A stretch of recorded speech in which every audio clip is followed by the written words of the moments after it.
الحمد لله رب العالمين والصلاة والسلام على سيد المرسلين أما بعد وأعوذ بالله من الشيطان الرجيم بسم الله الرحمن الرحيم الصلاة والسلام عليك يا رسول الله وعلى آلك وأصحابك يا حبيب الله الصلاة والسلام عليك يا نبي الله وعلى آلك وأصحابك يا نور الله۔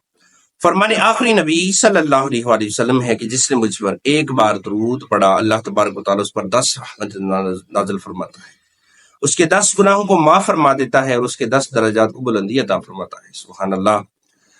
حکم حق ہے پڑھو درود شریف، چھوڑو مت اے غافلو درود شریف، پڑھ کے ایک بار پاؤ 10 رحمتیں، خوب سوتا ہے لو درود شریف، جا کے وہاں پیش ہوگا نام بنام جس قدر جس کا ہو درود شریف۔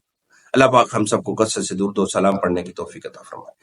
قال اللہ تبارک و تعالی فی القرآن الکریم، اللہ پاک قرآن کریم میں ارشاد فرماتا ہے اتأمرون الناس بالبر وتنسون انفسکم وانتم تتلون الکتاب افلا تعقلون۔ صدق اللہ العظیم و صدق رسولہ النبی الکریم صلی اللہ علیہ وآلہ وسلم۔ ہم نے پارہ 1 سورہ بقرہ کی آیت 44 سننے کی سعادت حاصل کی۔ اس آیت مقدسہ کے شان نزول سے متعلق ایک روایت تو یہ ہے کہ ایک بار علماء یہود سے ان کے مسلمان رشتہ داروں نے پوچھا کیا اسلام سچا دین ہے؟ تو انہوں نے جواب دیا ہاں اسلام سچا دین ہے، تم اس پر قائم رہو۔ ایک روایت یہ مشہور ہے کہ عرب کے بنی اسرائیل سرور عالم نور مجسم صلی اللہ علیہ وآلہ وسلم کے تشریف لانے سے پہلے اہل عرب کو آپ کے آنے کی خبریں دیا کرتے تھے اور انہیں ہدایت کرتے تھے کہ جب آپ صلی اللہ علیہ وآلہ وسلم تشریف لے آئیں تو آپ کی پیروی کی جائے۔ پھر جب حضور انور صلی اللہ علیہ وآلہ وسلم تشریف لے آئے تو خود انہی علماء نے آپ صلی اللہ علیہ وسلم کا انکار کر دی۔ تفسیر روح البیاں میں ایک روایت یوں ہے کہ غریب لوگ جن سے علماء بنی اسرائیل کو کچھ دنیاوی لالچ نہیں تھا نہ وہ انہیں کچھ دے سکتے تھے، یہ برے اور لالچی علماء ان غریبوں کو چپکے سے کہہ دیتے کہ اسلام سچا دین ہے اور محمد صلی اللہ علیہ وآلہ وسلم سچے نبی ہیں، تم ان کا کلمہ پڑھ لو۔ مگر جو امیر لوگ تھے جن سے ان برے علماء کو نذرانے ملا کرتے تھے اور جب ان سے اسلام کے متعلق پوچھتے تو یہ ان کے سامنے جھوٹ بول دیتے اور پیارے آقا صلی اللہ علیہ وسلم کے سچی نبی ہونے کا انکار کر دیا کرتے تھے۔ یہ سمجھتے تھے کہ یہ امیر لوگ اگر ہاتھ سے نکل گئے تو ہماری آمدنی بند ہو جائے گی۔ ان کے اس رویے سے متعلق یہ آیت کریمہ نازل ہوئی۔ اللہ پاک ارشاد فرماتا ہے اتأمرون الناس بالبر وتنسون انفسکم وانتم تتلون الکتاب افلا تعقلون۔ ترجمہ کنز ایمان، کیا تم لوگوں کو بلائی کا حکم دیتے ہو اور اپنے آپ کو بھولتے ہو حالانکہ تم کتاب پڑھتے ہو؟ تو کیا تمہیں عقل نہیں ہے؟ یعنی اے علماء بنی اسرائیل، تم تورات پڑھتے ہو، تم حق اور سچ کو بیان کرتے ہو، جانتے ہو، تمہارے اندر حق و باطل میں فرق کرنے کی صلاحیت موجود ہے، تم جانتے ہو جو دوسروں کو سمجھائے، دوسروں کو اچھائی کا حکم دے مگر خود عمل نہ کرے، روز قیامت وہ سخت عذاب کا حقدار ہوگا۔ اس کے باوجود تم دوسروں کو تو بلائی کا حکم دیتے ہو، دوسروں کو تو اسلام کی سچائی بتاتے ہو اور خود اپنے آپ کو بھول جاتے ہو۔ کیا تمہیں عقل نہیں ہے؟ تم اتنی بڑی بے وقوفی کیسے کر سکتے ہو؟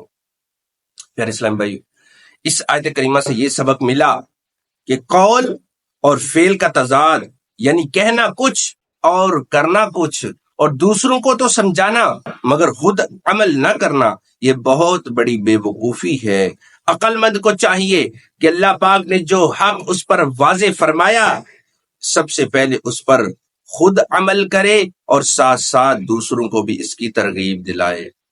حضرت عدی بن حاتم رضی اللہ عنہ سے روایت ہے کہ حضور اقدس صلی اللہ علیہ وآلہ وسلم نے فرمایا قیامت کے دن کچھ لوگوں کو جنت کی طرف لے جانے کا حکم ہوگا، یہاں تک کہ جب وہ جنت کے قریب پہنچ کر اس کی خوشبو سونگیں گے، اس کے محلات اور اس میں جنتیوں کے لیے تیار کی گئی نعمتیں دیکھ لیں گے تو آواز دی جائے گی انہیں جنت سے لوٹا دو کیونکہ ان کا جنت میں کوئی حصہ نہیں۔ یہ اعلان سن کر وہ ایسی حسرت کے ساتھ لوٹیں گے کہ اس جیسی حسرت کے ساتھ اس سے پہلے لوگ نہ لوٹے ہوں گے۔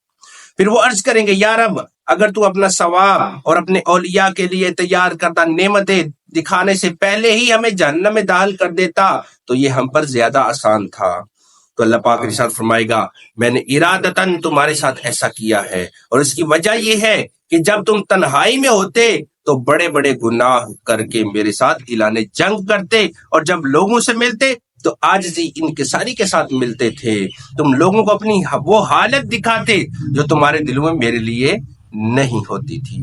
تم لوگوں سے ڈرتے اور مجھ سے نہیں ڈرتے تھے۔ تم لوگوں کی عزت کرتے اور میری عزت نہ کرتے تھے۔ تم لوگوں کی وجہ سے برا کام کرنا چھوڑ دیتے لیکن میری وجہ سے برائی نہ چھوڑتے تھے۔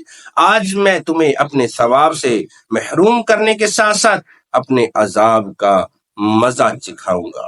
حضرت ابراہیم تیمی رحمۃ اللہ علیہ فرماتے ہیں کہ میں موت کی یاد کے لیے کثرت سے قبرستان میں آتا جاتا تھا۔ ایک رات میں قبرستان میں تھا کہ مجھ پر نیند غالب آ گئی اور میں سو گیا تو میں نے خواب میں ایک کھلی ہوئی قبر دیکھی اور ایک کہنے والے کو یہ کہتے سنا، یہ زنجیر پکڑو اور اس کے منہ میں ڈال کر اس کی شرم گاہ سے نکالو۔ تو وہ مردہ کہنے لگا، یا رب کریم، کیا میں نے قرآن نہیں پڑھا؟ کیا میں نے تیرے حرمت والے گھر کا حج نہیں کیا؟ پھر وہ اسی طرح، اور تم نے میرا کچھ خیال نہ کیا۔ اللہ اللہ۔ یاد رکھیے، کامیابی صرف اپنی اصلاح سے ملتی ہے۔ اس دنیا میں کوئی بھی دوسروں کے کندھے پر کھڑا ہو کر بلند نہیں ہو سکتا۔ بلندی صرف اپنے قدموں پر کھڑے ہو کر ہی مل سکتی ہے۔ کسی عقل مند نے بڑی خوبصورت بات کہی کہ اس دنیا میں صرف ایک انسان ہے جو تمہیں کامیاب کر سکتا ہے، اور وہ ایک انسان تم خود ہو۔ اور حدیث میں اللہ پاک ارشاد فرماتا ہے، قد افلح من زکاها وقد خاب من دساها، بے شک جس نے نفس کو پاک کر لیا وہ کامیاب ہو گیا، اور بے شک جس نے نفس کو گناہوں میں چھپا دیا وہ ناکام ہو گیا۔ یاد رکھیے، نجات کا دار و مدار شہرت پر نہیں ہے، نجات کا دار و مدار عزت پر نہیں ہے، نجات کا دار و مدار دولت مال عیش و عشرت پر نہیں ہے، نجات کا دار و مدار اونچے منصب پر نہیں ہے۔ نجات کے لیے صرف علم حاصل کرنا کافی نہیں ہے، آخرت میں نجات کے لیے اپنی اصلاح کرنا بھی ضروری ہے۔ جو اپنی اصلاح کرنے میں کامیاب رہا، انشاءاللہ الکریم اللہ پاک کی رحمت اور اس کے پیارے حبیب صلی اللہ علیہ وآلہ وسلم کی شفاعت سے جنت کا حقدار ہوگا۔ مگر جو اس دنیا میں خود کو راہ ہدایت پر نہ لا سکا، وہ آخرت میں بھی محروم و نامراد ہی رہے گا۔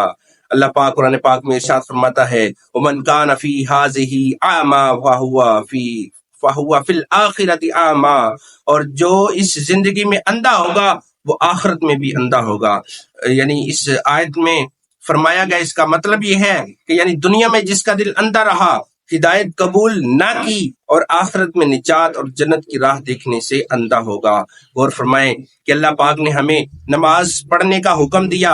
جو شخص نماز کی تلقین تو کرے مگر خود نماز نہ پڑھے، کیا سوچے کیا اس نے حکم الہی پر عمل کیا؟ اللہ پاک نے روزے رکھنے کا حکم دیا، اللہ پاک نے جھوٹ، غیبت، چغلی، حسد، تکبر، بدگمانی، وعدہ خلافی، الزام تراشی، گالی گلوچ سے بچنے، نگاہ نیچی رکھنے، والدین کا ادب کرنے، بہن بھائیوں کے حقوق کا خیال رکھنے، پڑوسیوں کے ساتھ نیک سلوک کرنے، رشتہ داروں کے ساتھ بلائی کرنے، ظاہری گناہوں سے بچنے، باطنی بیماریوں سے چھٹکارا پانے کا حکم دیا۔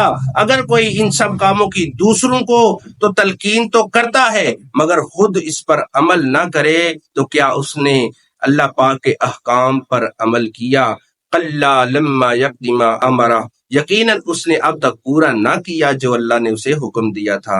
اے عاشقان رسول، ہمیں ہر لمحہ اپنی اصلاح کی ضرورت ہے۔ کوئی ڈاکٹر ہے، کوئی انجینئر ہے، کوئی وکیل ہے، کوئی بادشاہ ہے، کوئی جج ہے، کوئی غلام ہے، کوئی امیر ہے، کوئی غریب ہے، سیٹھ ہے یا مزدور ہے، عالم ہے یا جاہل ہے، سائنسدان ہے، دکاندار ہے، کوئی کسی بھی رتبے پر ہو، ہر ایک کو ہر وقت اپنی اصلاح میں مصروف رہنا ضروری ہے۔ اپنی اصلاح سے غافل ہو جانا عذاب الہی کی ایک صورت ہے۔ اللہ پاک فرماتا ہے، وَلَا تَكُونُوا كَالَّذِينَ نَسُوا اللَّهَ فَأَنسَاهُمْ أَنفُسَهُمْ أُولَٰئِكَ هُمُ الْفَاسِقُونَ، اور ان لوگوں کی طرح نہ ہو جاؤ جنہوں نے اللہ کو بھلا دیا تو اللہ نے انہیں ان کی جانیں بھلا دیں، وہی نافرمان ہیں۔ ہم خود سے غافل رہ کر دوسروں پر تنقید کرنے والے ہو گئے، نہ جانے دوسروں کے عیب ٹٹولنا، دوسروں کے گرے کے بان میں جھانکنا، دوسروں کے کردار میں کیڑے نکالنا ہم نے پتہ نہیں کہاں سے سیکھ لیا۔ الحمد کی الف سے لے کر والناس کی سین تک پورا قرآن پڑھ لیجیے، اللہ پاک نے کہیں ایک مرتبہ بھی دوسروں کے عیب ڈھونڈنے کی ترغیب نہیں دی، بلکہ اسے منع کیا گیا۔ یہ اسلام کی خاصیت ہے کہ اسلام ہمیں دوسروں کو نیکی کی دعوت دینے کے ساتھ ساتھ اپنی اصلاح کا بھی ذہن دیتا ہے۔ اللہ تبارک و تعالی ہم سب کو اپنی اصلاح کرنے کی توفیق عطا فرمائے، نیکی کی دعوت دینے والا بنائے، گناہوں سے منع کرنے والا بنائے، اور اللہ تبارک و تعالی ہم سب کو سب سے پہلے اپنی اصلاح کرنے کی توفیق عطا فرمائے۔ آمین بجاہ نبی الامین صلی اللہ علیہ وآلہ وسلم۔